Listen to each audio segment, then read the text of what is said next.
अगर भगवान के मार्ग में चले हो तो ये मत समझो कि तुम्हारी तरफ मुस्कुरा कर कोई तुम्हें प्यार कर रहा है। नहीं, मुस्कुरा कर तुम्हें फांसी पे चढ़ाने का विधान बनाया जा रहा है। हमारी हृदय की बात को समझ लेना। ये मत सोचो कि तुम कहीं से झांक कर देख रहे हो, तुम्हारी तरफ कोई देख रहा, मुस्कुरा दिया। मुस्कुरा दिया मतलब तुम्हारे नाश के लिए बाण संधान हो चुका है होश में। इसे तुम प्यार मत समझना। संतों से सुना जाता है उनके अनुभव की बातें। इसे प्यार मत समझना, इसे वार समझना। पहला वार का चैलेंज हो चुका है।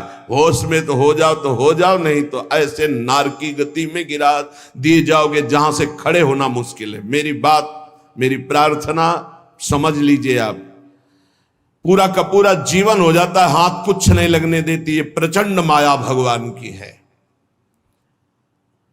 आप क्या समझते हो, आपको मुस्कुरा करके कोई प्यार करना चाहता है? नहीं, मुस्कुरा कर आपका सर्वनाश का पहला बाण संधान किया जा रहा है। अगर नेत्र नीचे करके और तुमने भौं चढ़ा ली तो बच गए, और अगर फिर दोबारा मुस्कुरा के देखा तो फंस गए। ये माया भगवती ऐसी प्रचंड है, बहुत प्रचंड है। अतिशय प्रबल देव तो माया, छूटे राम करो जब दया। नाथ आप जब दया करते हो, नाथ जीव तव माया मोहा, सो निस्तरी तुम्हारी छोहा। आपके दुलार से मुक्त हो सकता है। तो प्रभु का दुलार पाने के लिए जो संत वचन है, गुरुजनों के वचन है, उनको स्वीकार। भगवत प्राप्ति में कोई बाधा नहीं, यही बाधा है शरीर, राग और प्रधान काम। धन तो एक निमित्त मात्र है, क्योंकि धन से भोग मिलता है, बस भोगों से शरीर पुष्ट होता है, शरीर से हम भोग भोगते हैं। प्रधानता तो शरीर राग है। रे मन कबहू जाई जिनी, भूली विषय बन रंग। मन मत ठग मारत तहां, लिए बहुत ठग संग। ऐ मन, इस संसार के अधर्म मार्ग से भोगों में मत जा, क्योंकि वहां काम रूपी ठग बहुत से साथी लिए हुए खड़ा हुआ है, और वो ऐसा फंसा लेगा। हे, ये ऐसे प्रश्न करता है कि बड़े बड़े उत्तर देने वाले को, जवाब देने वाले को भी लाजवाब कर देते हैं। आप अब उत्तर नहीं दे सकते, आपके पास अब जवाब नहीं है। दुनिया को उपदेश देने वाले इनके आगे घुटने टेक देते हैं, ऐसे शत्रु हैं। इसलिए जो हर समय नाम जप करता रहता है और विषयों की तरफ घृणास्पद बुद्धि रखता है, वही बच सकता है, अन्यथा नहीं। बिल्कुल सिद्धों का कार्य हंसी बोले बहु मान दे, साधकों का कार्य उदासीन अति रही गुसाई। उदासीन अति, हर समय मंत्राकार वृत्ति न। हाँ, क्या है वो सामने वाला बोलने के लिए हिम्मत रखे। तो जब मन को संसार के व्यक्तियों में, उनके मनों में, उनके चरित्रों में, उनके जीवन में जब स्पष्ट तब लगा कि संसार का स्वरूप क्या है, छलिया कपटी, केवल भगवत विमुख करने वाला, कुछ नहीं। हमारी बात बिल्कुल मान लो। छल के सिवा तुम्हारे हाथ में कुछ नहीं लगेगा, कपट के सिवा कुछ नहीं लगेगा, एक सच्चिदानंद प्रभु के सिवा कहीं नहीं। मनमत ठग मारत तहां, लिए बहुत ठग संग। इतनी विकारात्मक वृत्तियां छा जाएंगी कि भजन छूट जाएगा। भगवान दूसरी जगह नजर आएंगे कि अब वो बहुत दूर हैं। सामने वाले को रिझाने के लिए स्तुति वंदना भाटगिरी शुरू हो जाएगी। भगवान की स्तुति छूट जाएगी, उसके आगे घुटने टेक दोगे, कभी नहीं। भजन न बने चिंता मत करना, हमारे शब्दों को याद रखो। भजन न बने चिंता मत करना। अभी नहीं बन रहा तो 2 घंटे बाद फिर सात्विक वृत्ति आ जाएगी। लेकिन कभी विषयी पुरुषों का संग नहीं, कभी विषय सेवन नहीं, कभी नीच वृत्ति का संग नहीं। न नीच वृत्ति का, गंदी बात आ रही है, आराम से चादर तान के सो जाओ, घंटा 2 घंटा में वृत्ति बदल जाएगी। मिलने की जरूरत नहीं, बताने की जरूरत नहीं किसी से, किसी भी तरह की उस गंदी वृत्ति की हरकत नहीं, अपने आप ठीक हो जाएगा। उबने की जरूरत नहीं है। काम आ गया क्रोध, क्या है?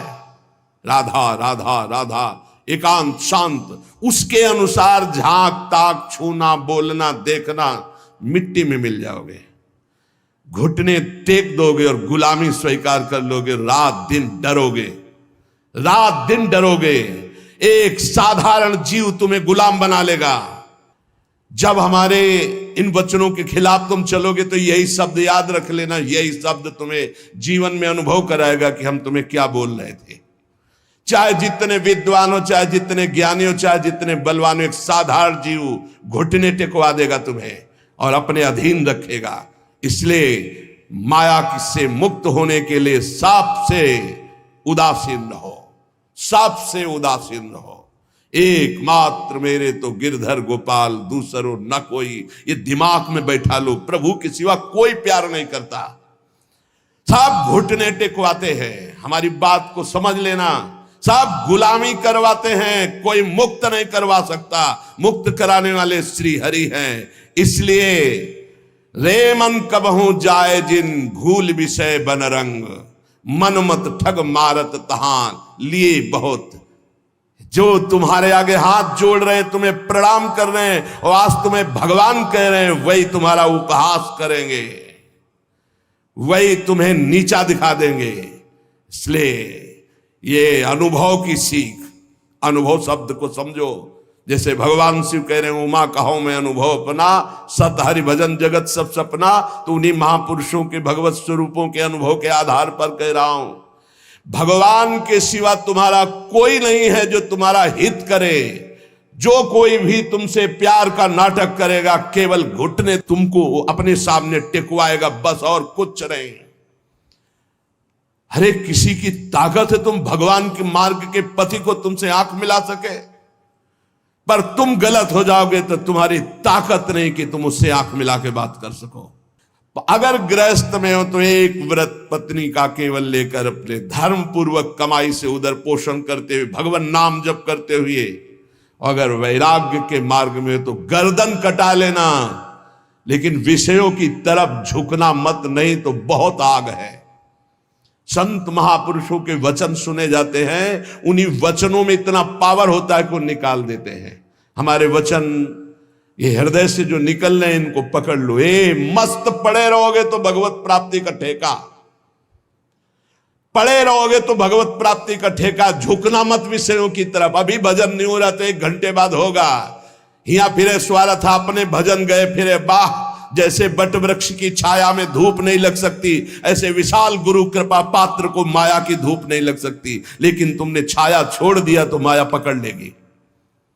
अगर पड़े रहोगे वृंदावन में, जो कमाऊ कछुक भजन नहीं होए, रजतो उड़ी लागे तने पीवे। ये धाम का भजन हो रहा है। और देश के बसती घटत भजन की बात, वृंदावन में स्वार्थ हो उलट भजन होए जात। और देश के बसती अधिक भजन जो होए, यही समतो पूजत नहीं, वृंदावन रहे सोए। पड़ा रहे व्यास भरोसे कुंवर के, सोवत पांव पसार। पर अनर्थ कर्म ना करे, किसी से मित्रता ना करे। शरीर स्वस्थ हो तो किसी से पानी ना ले। हमारी बात पकड़ लेना अगर पकड़ पा रहे हो। शेर और शेर को सियार बनने में देर नहीं लगती। माया बड़े बड़े शेरों को, जो दूसरों से सेवा लेना स्वभाव बना लिया, फंसेगा, मारा जाएगा, बहुत बुरी तरह बंधेगा। अगर कढ़िल कर पानी ले लेते हो तो मांगना मत, कढ़िल के चले जाना, पानी ले लेना। दूसरे के हाथ से पानी मत पीना। हमारी सीख कागज में लिख ले साधक, जब तक अगर घसीट कर पानी लेने की ताकत है तो स्वयं ले लेना। किसी से आश्रय मत रखना कि पानी दे दो। अगर आश्रय रखा तो मारे जाओगे, बहुत बुरी तरह फंसा लेगा आश्रय अन्य। और भगवद आश्रित है, प्यासे है तो वो मुंह में आके खुद पानी पिला जाएंगे। जैसे बालक की चिंता मां को होती है, ऐसे योगक्षेमम वहां में हम, वहां में हम, करो में हम नहीं कहा। काम मैं स्वयं वहन करता हूं, तो विश्वास करो उसका कहीं न कहीं साधक से चूक हो जाती है। जब साधक अपने कर्तव्य लायक होता है, फिर वो बादशाही, सेवा स्वीकार करना, दान पुण्य स्वीकार करना, ये प्रपंच स्वीकार करना, बहुत ही ये नारकी गति की तरफ इशारा है। अपने को स्वामी मानना, दूसरों को सेवक मानना, मतलब पतन के गर्त की तरफ आपके कदम बढ़ चुके। जब अपने को नीच समझना, अधम समझना, तृण से भी हीन समझना, दूसरों को भगवत स्वरूप मानना, किंचन मात्र कोई इच्छा वासना नहीं, दूसरों की सेवा करना, ना कि दूसरों से सेवा करवाने का भाव रखना, वो परम पद की तरफ जा रहा है। बिल्कुल सीधी भाषा में हम आपको परम पद और नरक की मार्ग की बात बता रहे हैं। ध्रुवदास जी कह रहे, जब लगी मन छाड़त नहीं, सब बातन को लोभ, तब लगी ही उपजत नहीं, जुगल प्रेम की गोभ। जब लग मन सब बातों का लोभ नहीं छाड़ देता, तब तक उसके हृदय में प्रियालाल के प्रेम का अंकुरण नहीं होता है। ये जीवन कैसे कटेगा, ऐसी व्यवस्था वैसी व्यवस्था है। अरे वो बोल रहे हैं सर्वलोक महेश्वर योगक्षेमम वहाम्यहम, तुम्हें पता नहीं? योगक्षेम का वाहन करने के लिए जब तुम्हारे इष्ट देव कह रहे हैं, जिन्होंने अनंत ब्रह्मांडों का सृजन एक पलक झपकते कर दिया, तुम्हें विश्वास नहीं हो रहा। कोई धनी मानी पदाधिकारी कह दे, तुम्हें विश्वास हो जाएगा। भगवान गीता जी में कह रहे, तुम्हारा केवल कर्तव्य मेरा चिंतन करो, योगक्षेम का वाहन तो मैं करूंगा। विश्वास नहीं, जीव की यही दुर्दशा है। ऐ मन सब बातों का लोभ छोड़ दे। हे, जानती हो जीवन मुक्तता क्या है? न इससे संबंध रखना, न इसके भरण पोषण की चिंता करना, न किसी से संबंध रखना, एकमात्र अपने स्वरूप में या भगवान में स्थित है। उस महापुरुष के लिए क्या दुर्लभ है? कुछ नहीं, ऐसे भगवत प्राप्ति, ऐसे बस समझ बिगड़ गई, चिपकाव भोगों में हो गया। बस यही हमारा बंधन है, जो जानबूझकर हम बंधे हुए हैं। जानबूझकर जन्म जन्मांतरों से हम अपने स्वरूप को भूल करके देह भाव में ऐसे बंध गए, ऐसी दुर्दशा हो रही कि भगवान भी पराये लग रहे हैं, भगवान भी पराये लग रहे हैं। सब पापन को छत्र ये, लोभ ते मन ही घटाई, निष्प्रेही संतोष करी, रहे भजन चित लाई। सब पापों का बाप क्या है? लोभ। इस लोभ से यदि मन हटा ले, लोभ पास जेहि गल न बंधाया, जिसने लोभ रूपी फांसी में अपना गला नहीं बंधाया, सो नर तुम समान रघुराया। वो मनुष्य शरीर में साक्षात भगवान है, जिसने लोभ रूपी फांसी में अपना गला नहीं बंधाया। मन को लोभ से हटाओ, ये समस्त पापों का, ये भोग ले, ये बस ये दौड़ भाग। अरे भाई, मारा घूम रहा है, रुपया भोग सामग्री कुछ नहीं है। पूरा जीवन हो जाता है लोगों को पैसे के पैसे पैसे पैसे, मर गए कुछ नहीं, चौवन्नी हाथ नहीं गई। समझ नहीं पा रहे कैसा मारा जा रहा है, कैसा ठगा जा रहा है। इतनी मेहनत करके कमाता है, बैंक बैलेंस, ये सब व्यवस्था, मकान, सब पूरा जीवन करते मर गया। अब जिसलिए आया था कि नाम रूपी धन कमा ले, जीवन मुक्त हो जा, ब्रह्म प्राप्त हो जा, कोई मतलब नहीं। फिर वही सुअर कुत्ता गधा नाना प्रकार की नीच योनियों में फिर भ्रमण। अब वहां कोई नहीं, ना उसकी पत्नी है, ना पुत्र है, ना बैंक बैलेंस है, ना पद है, ना प्रतिष्ठा है, जिसके लिए उसने सब किया था। अब वो बार बार पछताता रहता है, अब अन्य योनियों में फंसा हुआ। क्या कैसी कैसी दुर्गति हो रही जीवों की, कैसी कैसी दुर्गति हो रही। इसलिए हे भाई, अब मन से प्रियालाल के चरणों का भजन करो। इसलिए निष्प्रेही बनो किसी से। ये बहुत सावधानी की जरूरत है। सबसे भगवत भाव से मिलो, लेकिन किसी से अपनापन ना होने पावे। ये सिद्धों में होता, साधकों में नहीं होता। इसलिए बिल्कुल चुप, शांत, एकांत। भरण पोषण की जिम्मेवारी इष्ट और गुरुदेव की है।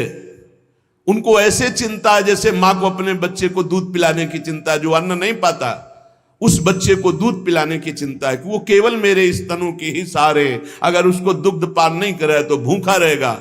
ऐसे ही इष्ट और गुरुदेव को चिंता है तुम्हारे भरण पोषण की और तुम्हारे को भगवत प्राप्ति कराए। तुम तो बेपरवाह केवल उनकी आज्ञा पर चलो, निष्प्रेही, किसी से स्पृहा नहीं, संतोषी, संतोष करो जैसे प्रभु तुम्हें रख रहे हैं। रहे भजन चितलाए, रात दिन भजन में मन लगावे। तो मन तो चंचल सबनिते, की जय कौन उपाय, साधन को हरि भजन है, कै सत्संग सहाय। ये मन तो बड़ा चंचल है, भजन में तो लगता नहीं, तो इसका क्या उपाय है कि इसको शासन में लिया जाए? इसको मन को शासन में लिया जाए, इसका उपाय क्या है? तो कह रहे हैं सत्संग इसकी सहायता करता है मन को विषयों से हटाकर प्रभु में लगाने। जो रोज सत्संग सुनते हैं, अगर मनन करेंगे सच्चे महात्मा बन जाएंगे, चाहे गृहस्थ हो चाहे विरक्त हो। रोज हमारी कमियां हमारे सामने आती है, रोज महापुरुषों के अनुभव हमको उठा रहे हैं। हम जान नहीं पा रहे लेकिन हमको उठा रहे हैं अध्यात्म की तरफ। जैसे कुसंग हम जान नहीं पाते, रोज हमें नीचा गिराता चला जाता है, ऐसे सत्संग रोज हमें ऊंचा उठाता चला जा रहा है। तो बोले सत्संग जिसके जीवन में है, हरि भजन का स्वभाव बन जाता है। हरि भजन रूपी साधना और सत्संग रूपी सहायता से मन को वश में किया जाता है। जो हरि भजन है उसी को अभ्यास कहते हैं, जिसे भगवान ने कहा। और जो सत्संग है वो सर्व संगो पहो इमाम, इसे वैराग्य सत्संग से ही होता है। बिनु सत्संग विवेक न होई, सत्संग के बिना विवेक नहीं होता, और विवेक ही वैराग्य प्रदान करता है। होय विवेक मोह ब्रह्म भागा, तब सब विषय विलास विरागा। वैराग्य का मुख्य हेतु विवेक और विवेक का मुख्य हेतु सत्संग। तो सत्संग का तात्पर्य है वैराग्य और हरिभजन का तात्पर्य अभ्यास। अभ्यास और वैराग्य भगवान श्री कृष्णचंद्र जी गीता में कहते मन को वश में करने के दो उपाय हैं, एक वैराग्य और एक अभ्यास। अभ्यास हरिभजन का, वैराग्य की उत्पत्ति विवेक से और विवेक का प्रादुर्भाव सत्संग से होता है। बिनु सत्संग विवेक न होई, राम कृपा बिनु सुलभ न सोई। साधन को हरिभजन है, कै सत्संग सहाय। ये साधना है मन को रोकने की, सत्संग और हरिभजन। काम कामना वासना, मन ते कर सब दूरी, राधा वल्लभ लाल भजी, रसिकन जीवन मूरी। काम, कामनाएं, वासनाएं, ये परत की परत दबी हुई अंतःकरण में है। जब आप भजन करते हैं तो यही जब खुलते हैं, निकलते हैं, तो आपको लगता है बहुत गंदगी आ रही है, बहुत गंदी बातें मन सोच रहा है, बड़ा चंचल हो रहा है। नहीं, वो निकल रहा है। जब आप भजन में बैठे हो, एकाग्रता पूर्वक नाम जप करो, तब आप पकड़ पा रहे हो कि कितनी गंदी बातें मन में दबी थी, अब मन निर्मल हो रहा है धीरे धीरे। साधक को घबराना नहीं चाहिए, उसको बहुत प्रसन्न होना चाहिए और उत्साह संपन्न होकर भजन बढ़ाना चाहिए। जब भजन में बैठोगे मन जलेगा, अशांत होगा, नाना प्रकार की गलत चिंतन वृत्तियां वो आ नहीं रही, वो जा रही। मन जलकर निर्मल हो रहा है, पर साधक उस समय घबरा जाता है। घबराने की जरूरत रही। श्री राधा वल्लभ लाल रसिकों की जीवन मूरी है श्यामा श्याम। रात दिन इनका भजन करो, काम कामना वासनाएं सब भस्म हो जाएगी। रस बल छूटे न जो विषय, सुख नहीं पावे कोई, तन छाणे मन गही रहे, दूनों दुख तहां होई। जो भजन में चित्त लगाते नहीं और अपने को त्यागी मानते हैं, मैं ये त्याग दिया, मैं ये त्याग दिया, मैं ये त्याग दिया, बोले काम बनेगा नहीं। भोग की इच्छा अंदर बनी हुई, बाहर से त्याग किए हुए वो भजन में रति नहीं है, ये बहुत बड़े दुख का कारण बनेगा। गिराएगा, बहुत जोर से गिराएगा। क्या करो? भजन में रति करो। देखो छोड़ा कैसे जाता है? धीरे धीरे कदम को बढ़ाते हुए, मजबूत नाम जब बढ़ाते हुए, भगवत चिंतन बढ़ाते हुए, एक एक विषय धीरे धीरे, सहत सहत बाढ़े भगत गिरे तन गुरु हितगार, धीरे धीरे एक एक कमियों को पकड़ते जाओ और उनको दूर करते जाओ। आज ये कमी पकड़ा, अब 10 दिन इसी पे लगे, उसको छोड़ा, फिर एक कमी पकड़, फिर छोड़ा, फिर बढ़ निर्विकार। धीरे धीरे, सहसा कोई कदम मत उठाओ, सहसा कोई कसम मत खाओ, धीरे धीरे सहत सहत बाढ़े।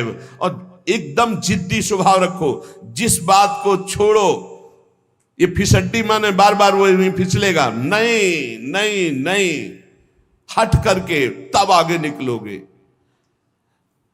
पर ये बल रस बल छूटे जो विषय, अगर भजन नहीं करोगे, ये केवल नहीं नहीं तो नहीं नहीं कहते हुए पहुंच जाओगे विषय में। हृदय जलता है, भोगों को भोग नहीं रहे, भजन कर नहीं रहे, अशांति बनी रहेगी, एक न एक दिन गिरा देगा। और रस बल छूटे जो विषय, तब ही लहे सुख मूल, जैसे आतप को तप्यो, पावे सरिता कूल। 25-25, 40-40 वर्ष तक विषय नहीं भोगे साधक ने, समझ गया विषय विजयी है, नहीं चिंगारी है। जब तक भगवत साक्षात्कार नहीं हुआ चिंगारी है, फूस पड़ते ही ज्वाला हो जाएगी। कभी भी दगाबाज मन पर विश्वास न करे। रस बल छूटे जो विषय, तबई लहे सुख मूल। रस बल, खूब नाम जप कर रहे, भजन कर रहे, अब कुछ अच्छा ही नहीं लग रहा। अंदर से भोगों की चाहत मिटाना सच्चा त्याग है। बाहर से भोगों का त्याग कर दिया, अंदर से भजन नहीं हो रहा तो कितने दिन टिक पाओगे? एक दिन मुंह भरा गिर जाओगे, पक्का लिख लो। और भजन बल से रसबल जब छूटेगा विषय, तो फिर जैसे कोई बमन नहीं खाना चाहता, ऐसे घृणा हो जाएगी भोगों से। ब्रह्मादिक के भोग सब, या मृत्युलोक या देवलोक की तो बात जाने दो, ब्रह्मादिक के भोग सब विषम लागत ताई, नारायण ब्रज चंद की लगन लगी है जाई। जैसे कोई धूप का तपा हुआ शीतल गंगा जी की धारा में खड़ा हो जाए, ऐसे ही संसार से, कामाग्नि क्रोधाग्नि से जलता हुआ जीव जब भगवदानंद में डूबता है, तो उसका मन फिर निज सुख बिन मन होई कि थीरा। भगवत सुख मिले बिना किसी का मन चंचलता त्याग सकता है। इसलिए भगवत सुख की तरफ दृष्टि करो, त्याग अपने आप होता जाएगा। कदम बढ़ाओ प्रभु की तरफ, छूटता जाएगा विषय। और विषय छोड़ने की तरफ दृष्टि रखोगे तो भजन छूट जाएगा, फिर विषय नहीं छोड़ पाओगे। इसलिए हम कहते हैं छोड़ने की तरफ नहीं, पकड़ने की तरफ बढ़ो। राधा राधा राधा राधा राधा, अपने आप छूटता चला जाएगा, अच्छा ही नहीं लगेगा। रसबल छूटे जो विषय। जब भगवदानंद की अनुभूति होती है तो ये सब ऐसे दिखाई देते हैं जैसे स्वप्न। स्वप्न कैसा? बढ़िया सुखद स्वप्न, जब जगे तो हंसी आ जाएगी। बहुत दुखद स्वप्न, जब जगे तो हंसी आ, अरे ना दुख न सुख, ये कैसा नाटक माया का। ऐसे ही जे ही जाने जग जाए हेराई, जागे जथा स्वप्न भ्रम जाई। जिस परमात्मा तत्व का बोध होने पर यह संसार स्वप्नवत प्रतीत होता है, इसका कोई अस्तित्व नहीं रहता। एकमात्र भगवान, एकमात्र प्रभु। विषय करत वय बीत गई, त्रपित भयो तऊ नाही। नैन अछत द्वय दीप करी, परत कूप तम माही। जो भजन नहीं करते और सोचते हैं कि भजन करने की कोई अवस्था है, जवानी बुढ़ापा में भजन करेंगे, बहुत बुरी स्थिति होती भाई। जीवन में भजन का अभ्यास नहीं किया, बुढ़ापा चाहे जहां चले जाओ भजन नहीं बनेगा। मन का आपने अभ्यास नहीं किया भगवान की तरफ लगाने का, तो विषय करत बय बीत गई। भोग करते पूरी जवानी व्यतीत हो गई। अब आ गई वृद्धावस्था तो त्रपित भयो तऊ नाही, फिर भी वो त्रपित नहीं हुआ।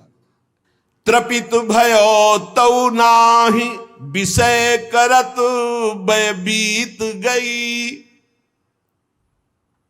बहुत विचित्र दशा होती है वृद्धावस्था में, क्योंकि अब दुर्गति होनी, इसलिए भगवान की कथा, भगवान की वार्ता सुहाई नहीं देती। वही प्रपंच, वही नाना प्रकार की चित्तवृत्ति विषयों में। बोले नेत्र, ये देखो दो दीपक है, फिर भी नेत्र होते हुए भी कुएं, अंधे कुएं में गिर रहा जीव, देख रहा है कि प्राण छूटने वाले, फिर भी रामकृष्ण हरि नहीं जप रहा। ऐसी मन की, इसीलिए प्रहलाद जी ने कहा कुमार अवस्था से भजन मार्ग में, हाँ कुमार अवस्था से अभ्यास भजन का। यद्यपि तन जीरन भयो, छुटी न मन की रीति, बिखरी पर्यो सिमटत नहीं, इंद्रिन लीन हो जीत। बुढ़ापा आ गया, शरीर में दम नहीं रह गई किसी भी तरह की, ना दांतों में खाने की, ना आंखों में देखने की, ना इंद्रियों में भोगने की, फिर भी भोग भोगना चाहता है जी। है मन की बड़ी दुर्दशा है, मन की बड़ी दुर्दशा है। ऐसे शरीर की हालत हो रही हो, फिर भी संसार का राग। यद्यपि तन जीरन भयो, छुटी न मन की रीति, मन फिर भी वही वासना लिए हुए। अरे बड़ा खेल विचित्र है माया का। यहां दुनिया में लाखों का मेला जुड़ा, हंसा जब जब उड़ा तो अकेला उड़ा। एक साथ शरीर छूटने पर भी ऐसा थोड़ी कि एक ही ट्रेन में जाओगे बैठ के, क्योंकि नहीं। हाँ एक बात जरूर है, दोनों पति पत्नी खूब प्रिया प्रीतम का भजन करें और भाव देह की प्राप्ति हो जाए तो दोनों प्रिया प्रीतम के पास पहुंच जाएंगे, ऐसा हो सकता है। दोनों भगवान का भजन करें, दोनों भगवान को प्राप्त हो जाए। ये पत्नी और पति की पोशाक यहां है, मृत्यु लोक की ये पोशाक है। जीव तो सच्चिदानंद है, पति का जो जीव है वही पत्नी का जीव है। उसमें थोड़ी स्त्रीलिंग पुरलिंग है, जीवात्मा में थोड़ी लिंग है कि ये स्त्री ये पुरुष है। ये तो पोशाक है भाई नाटक की, इस जगत नाटक की स्त्री पुरुष पोशाक है। और जब नाटक से पीछे अपने स्वरूप में गए तो दोनों परमात्मा स्वरूप है। परमात्मा स्वरूप तो पर फिर भी उसमें नहीं होगा कि गठबंधन 7 जन्म वाला। अरे छोड़ो ये सब दुनिया की प्रपंच, यहां आए हो भगवान का भजन करके अपने कर्तव्य का पालन करने के लिए। ये जन्म जन्म तक का साथ जो है केवल हरि से है और किसी से नहीं। वही अभिज्ञात सखा पुरंजनोपाख्यान पढ़ के देख लेना श्रीमद् भागवत में। बोले यद्यपि तन जीरन भयो, छुटी न मन की। भगवान का भजन करने के लिए निकले हैं तो अपनी वासनाओं की पूर्ति की बात नहीं। यद्यपि तन जीरन भयो, शरीर तो बुढ़ापे की तरफ जा रहा है लेकिन छुटी न मन की रीति। वही बातें वही। अरे भाई तभी तो फिर भगवान अवस्था में दंड देते हैं। नहीं वृद्धावस्था में तो सब बखेड़े छोड़ के खूब भजन करे। बहुत कष्ट भोगना पड़ता है। अवश्य में भोक्तव्यम कृतम कर्म शुभाशुभम। भजन कर ले, जीवन का सार भजन है भाई। मान ले शरीर अभी है कल नहीं रहेगा, संबंध भी है कल नहीं रहेंगे। बिल्कुल बेपर्द यहां से जाना पड़ेगा, कोई पर्दा नहीं रह जाएगा, न संबंध का, न धन का, न वैभव का, न मित्रता का। और ये शरीर भी हटा लिया जाएगा। तुझे अकेले जाना है, इसलिए मन को इंद्रियों को समझा बुझा के प्रभु के चरणों में लगाओ। ध्रुवदास जी कह रहे हैं जब प्रभु के चरणों में मन लगाने की तरफ हम बढ़ते हैं तो अपने में श्रेष्ठता आ जाती है और दूसरों की निंदा शुरू कर देते हैं। तो पर निंदा के किए ते आवत नहीं कछु हाथ, मूरख पर्वत पाप को ले चलो अपने साथ। ये दूसरे की निंदा करने का मतलब है उसके जीवन भर के पापों को अपने माथे पे लादना, परनिंदा करना, परनिंदा सुनना, दूसरे के पापों, ये अपने ही नहीं भोगे जा रहे हैं, काहे को दूसरे के लाद रहे हो। अगर तुम्हारी कोई